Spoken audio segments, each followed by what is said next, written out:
Hey y'all, what's up? Let's talk about your girl, Tiny and Ti and Kandi Burrus, okay? So everybody's up to date on Ti and Tiny being accused of basically being some pimps and some madams, drugging and assaulting people, doing this for years or whatever. So I recall back some years ago, Kandi and Tiny. I was looking for the video but couldn't find it. Kandi and Tiny was having a conversation. They were sitting by side, and they were stating they have threesomes with their man. And I recall vividly Tiny stating like, I don't want my man cheating. If I participate in it with him, then it's not cheating. I'm in control of it. I decide who, when, and how, and where, and basically all of that. And I remember sitting, looking at it then, like, what makes you think you inviting another woman into your bedroom with you participating is going to keep T.I., your man, from stepping out on you? It's not. That's basically just giving them permission to do it. And if they will do it with you, then yes, they will most assuredly do it behind your back, which T.I. has proven to do that. We all know he ain't got caught so many times being out on these streets with other women, right? And then he tries to make up for it with Tiny by buying her some new gift, normally a vehicle, bracelets, diamonds, stuff like that. Well, that's because they had already had the agreement that he could be with other women, but it had to be a threesome. It had to be with her in participation of it, in agreement with who, possibly even choosing who the woman was. Well, he, of course, always goes out and mess with these women on his own as well. Like, for example, what's that woman, Bernice Burgos and stuff like that. Now, this is how Kandi ties into all this. Kandi has admitted herself as well that she has threesome with her husband, Todd. We know that she had the sex dungeon, that Phaedra had came out and said that, well, was accusing Kandi of wanting to drug someone and sexually assault them or whatever. But it was the person up the road. Now, this is what I believe. I do believe that Kandi and Tiny, they both two good close friends, participate in the same behavior. I do think that they have a different means of how they go about it. I think that Tiny has allowed her insecurities to get the better of her, because this is the thing. When you accept someone, we know us women, you get cheated on by your man, it can create some insecurities and some jealousy in you, right? But now you have this woman, she is right here witnessing, participating in what he likes with other women. Think about the level of torment that has to be on her mind. And I think where Tiny screwed herself up is thinking like that she could handle it. Like, okay, well, I'm participating in it. It's all fine and dandy. I'm okay with this. I can do this. And she really couldn't. I think she was trying to be a good sport to not lose his interest. You know what I'm saying? But her sitting there watching these women he's attracted to, watching him participate in sexual nature with these women, that would explain why she turned around and got all that surgery, trying to model after the women she thinks he's most attracted to. You get what I'm saying? Which, even though he came out and said he didn't want her to have all them surgeries and that he wanted her to stop and leave herself alone, but she's looking at it like, this is what you like. I know that you like this. I see you with this in my face. Like, no, I'm going to get it because I want to model what it is that you like. I also, that made me even more believe the women who, like, one of the victims came out and said, like, Tiny is the one who's the physical aggressor. Like, she'd get jealous of him participating and giving interest to the other women, and then she begins physically and verbally abusing them because of it, right? See, she's directing her insecurity and her anger at the wrong people. She's doing it towards the women when no, that's the issue you need to take up with your man and with your dang on self. So I 100% believe that she is sitting there participating in what he's doing and giving it the green light, even though inside everything in her is enraged, is upset, is hurt, but she can't and won't stand up to him and say that, so she takes it out on the women. And I believe that he's aware of that, but he look at it, as long as I'm getting what I want and she ain't directing it towards me, she can go ahead and do whatever she wants to these chicks or whatever. So, I also believe that the other reason why she's with him because he has the money. Tiny been insecure, done always been insecure. This was even before him. But when you have a man like T.I. come into the picture who is a very dominant, want to be alpha male, who has a skewed view of traditional roles and stuff like that, he of course don't care about the level of mental and emotional distress he has her under with this lifestyle. But I also think that's another reason why he keeps her drugged up. He uses his money as another means of control over her. I believe that part of her is not just staying just because, oh, she's deeply in love with him and want him. But I think that she's also accepting of it because, okay, right, I have the kids and I'm deeply in love with him, but also he is the breadwinner. When them two first got together, yes, she was making more money than him. She was the known person, the artist, the famous one. But he been surpassed her, just in case you don't know. Number one, we live in a man's world. As T.I. likes to make sure his woman knows, we live in a man's world. He been surpassed her earning potential. He's a man. He was getting paid more than her off rip anyway. As far as when he got involved in the business and being a rapper at that, a male rapper, he's making more money than her, okay? And she wasn't always like a real good singer as it is. So her career had a shelf life already. And she was part of a group. Those never last and make it full term. It ain't like Diana Ross and even back then it was going solo. Now that I thought about it, so he been surpassed her monetarily. He knew that she was insecure, and he used that to his advantage and made her even more insecure. Okay, and I don't think that she actually is even the brightest, to be honest with you. So she has a lot of things working against him and a lot of things he was able to use against her. So let's get on to it, because y'all remember they were caught in that vehicle with all them drugs, doing cocaine and other ecstasy, I believe, and stuff like that. So when they mentioned the drug things, that the women were saying they were being drugged, I believe that. Especially the Illuminati parties, people have been saying that upon entry, you have to be willing to do some type of drug, drink something. Of course, they confiscate their telephones, Hollywood parties and stuff like that. This is stuff been going on. And orgies as well. Well, these strippers and whatever else you want to call them, prostitutes possibly, they show up there, they getting involved with them. Tiny reluctantly is participating. She's taking it out on the women. She's growing insecurity and jealousy. She's going to the surgeon trying to look like these women she know he likes and wants. Oh, right, because there's also a video where it's T.I. and Tiny sitting next to each other. A whole bunch of women around, basically in bathing suits, I guess you can say. And Tiny's rubbing on one of the women's legs and stuff. So they've been doing this. That looked like they was seeing out then which one they wanted and was going to purchase for the night or something, or how many, or I don't know, something. Well, Kandi does the same thing. This is the difference between her and Kandi. Kandi isn't insecure about it. Kandi is not jealous. You know, she has more grip on her confidence. She knows that a man being attracted to another woman doesn't make her unattractive. T.I. doesn't look at it like that. Kandi feels like, you know, this is just fun things for us to do. We can do it together. We can do it apart. We cannot do it at all. You know, it's no big problem for her. Now, this is what I was looking. Oh, and you're right. Let me get into this part. So, on this last week's episode of Real Housewives of Atlanta, Kandi was in charge of the girls. Kandi ain't new to this. She true to this. She rounded the girls up, told them what the theme was, what they was going to do, how it was going to be set. As you see, she was very much so in her element and said, we bring the dungeon to this party. You get what I'm saying?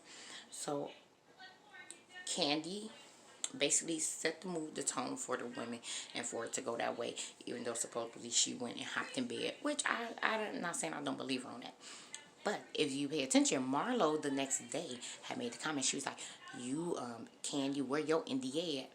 Because she was talking about Kenya specifically, revealing everything that was going on or trying to expose people for what was going on. Even though all the women were running their mouths and talking about what was going on.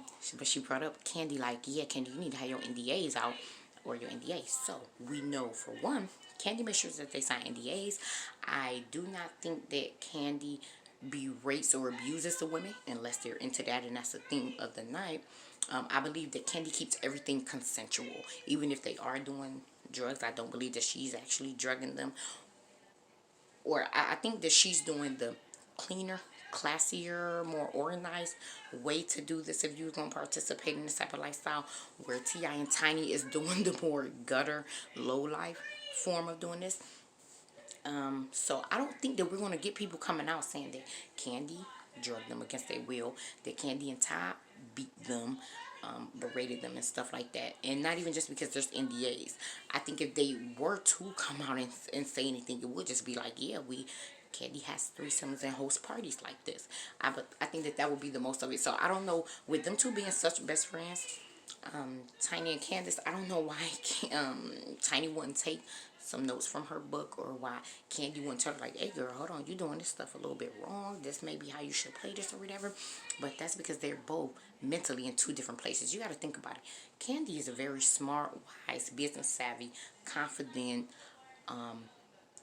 know how to verbalize and say what she feels and what she wants type of woman, where Tiny is not any of those things, and she is stuck under the thumb of T.I.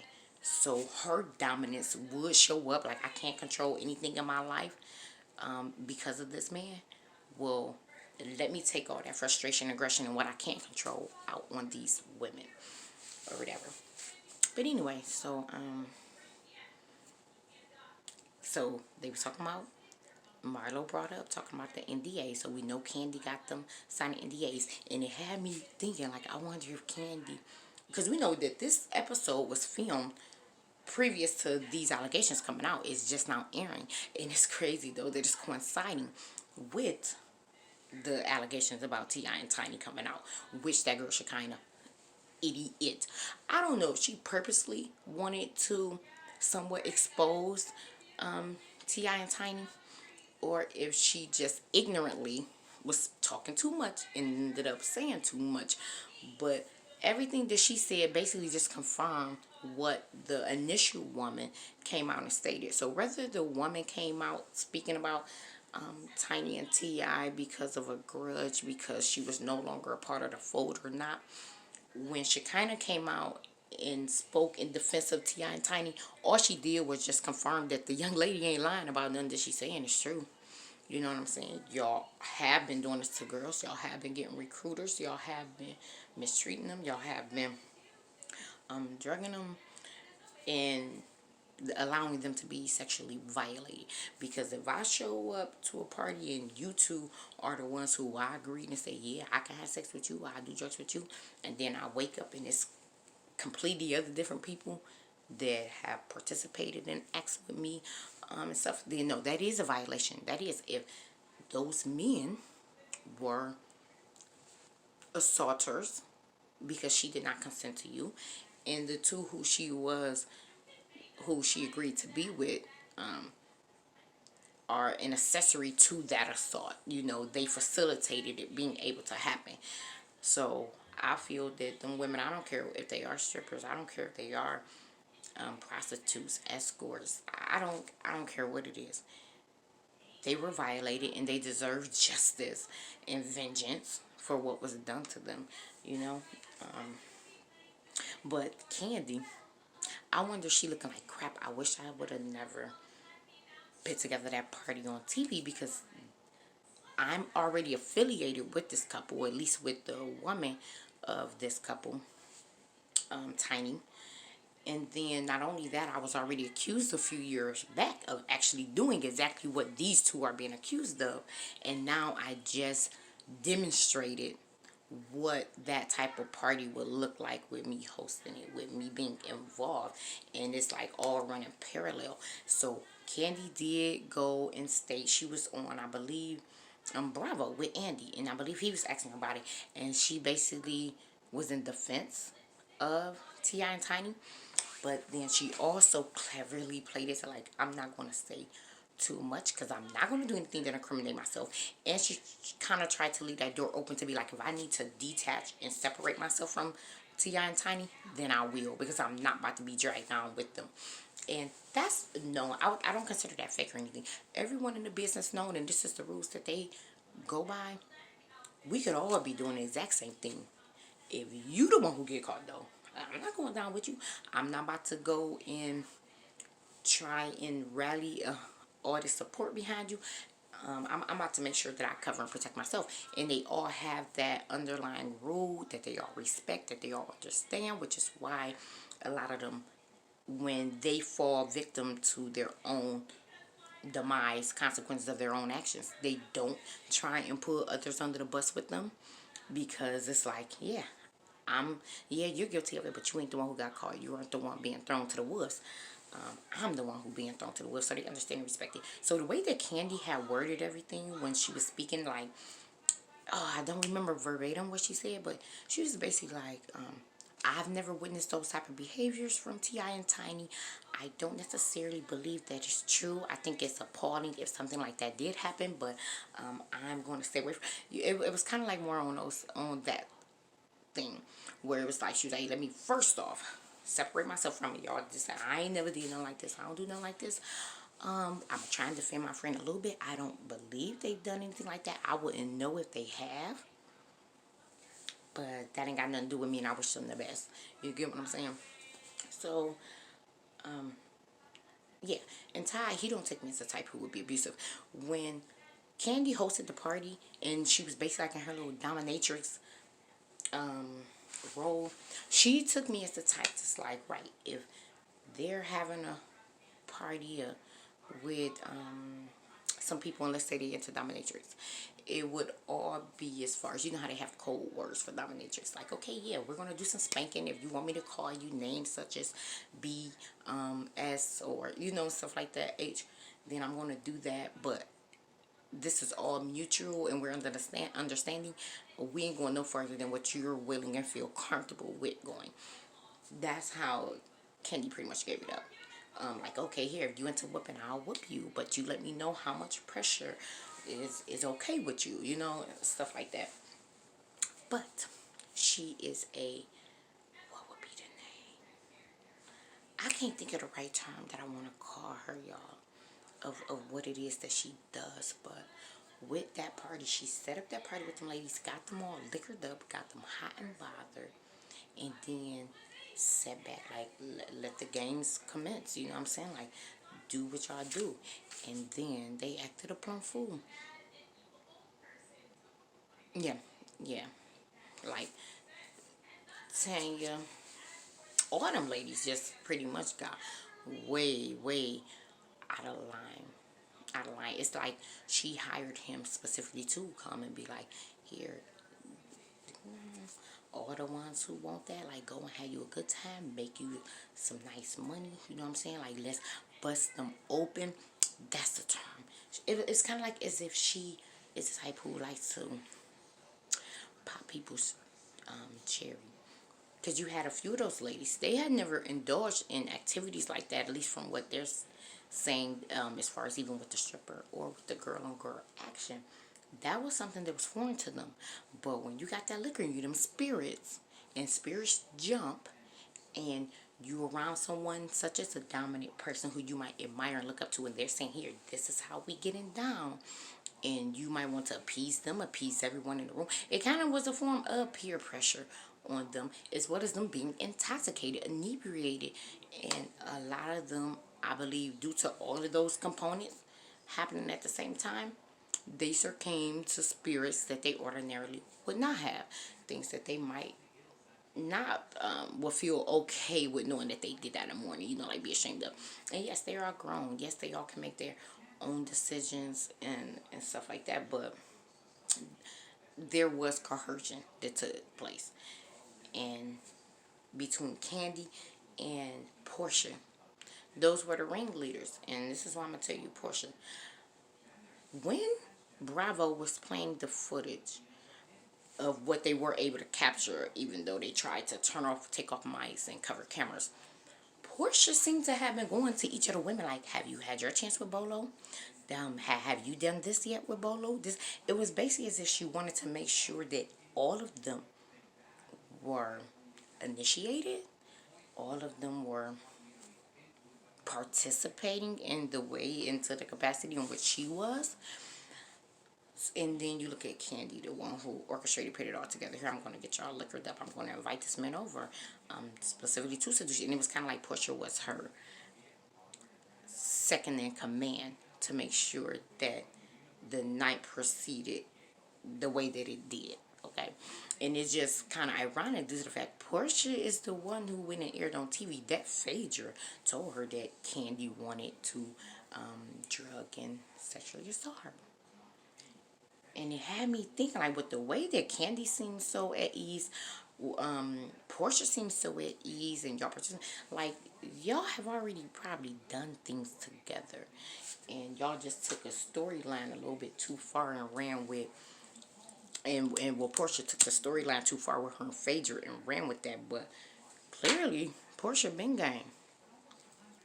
Or at least after hearing that, it made her think about participating in that type of behavior. But it seemed like her and Kandi were basically on the same page, wanted the same thing to transpire throughout the night. And Portia was Candy's mouthpiece as things continued on. Because I'm telling y'all, go back. Portia was the one asking each of the women, did you have your turn with Bolo yet? Did you have your dance with Bolo yet? Have you had sex with Bolo yet? You know what I'm saying? Kissing the other women and doing all of that. And it's a shame that Tanya let herself get drugged up, trying to be a people pleaser. I think that Tanya had the house on for Portia, but with her trying to be a people pleaser as well, with that spirit being all around in there, and Portia wanting them to have a threesome with Bolo, Tanya went that far. And she can blame it on alcohol if she wants to or not, I don't know, but yeah, alcohol plays an effect in that type of stuff. But tell me what you guys think. Do you think that Kandi could have incriminated herself a bit with the Bravo episode? Do you think that she's fully aware of what Tiny and T.I. do and how their means of doing it? Do you think that that's what made her probably say, you know what, I'm going to do my own one, and in mine, no, we're going to have code words, in mine, no, you're going to be respected and everything's going to be on up and up, and you're going to sign NDAs, you know? Tell me what you guys think. Thanks for checking out the video.